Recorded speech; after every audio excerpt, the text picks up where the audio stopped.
Hi everyone, it's Helen Norton here, and today was day 19 of my 30-day watercolour challenge, and I just didn't feel like talking today, as in giving you a rolling narrative. So I thought I would just put some music on and paint, and it was really nice. I was thinking the other day, because these editing processes take so long, when you're editing, every time I take like a breath in or something like that, I want to cut it out. And I know I'm being a perfectionist. And then, flipping over to different angles so that it looks entertaining.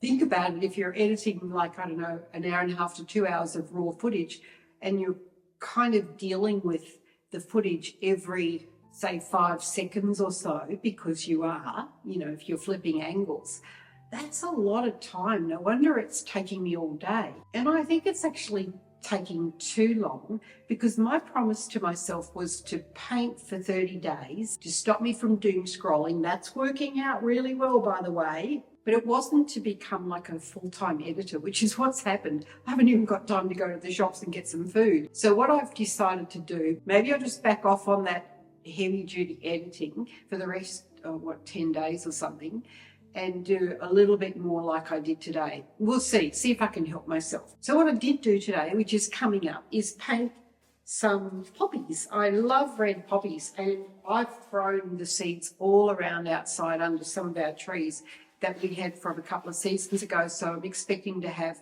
a whole lot of red poppies come up under the birch trees and the other deciduous trees out there. So that'll be really great. Poppies are one of my favourite flowers because they're so delicate. You just can't cut them. You've just got to look at them and love them. So these are the pictures I made just with some music. I wasn't trying to be clever. I just was experimenting. So there was just like this little single, which was on the white background, so there was no issue with the colour. Then I decided to do, a wash and put them in front of the wash. So then I was dealing with a lack of transparency. So I had to really kind of layer on the paint, which didn't give the desired lightness. And then I thought, I'll just do a masking one and make them pink. So I put masking fluid on that one. And I realised when I had, nearly got finished that I'd forgotten to put, a centre on any of the big ones. And I thought, no, it doesn't have to be obvious all the time. So I put a couple of small ones in the background with the centre on. When they were in the frames, they just looked smicko, really good. I had this little frame I got from Amazon. That one came up particularly nice. I thought that was pretty jazzy, actually, without any border around, as in a mat board. I think the single one works best in that frame because it's got the space of the composition around it. But I'm pretty happy with that.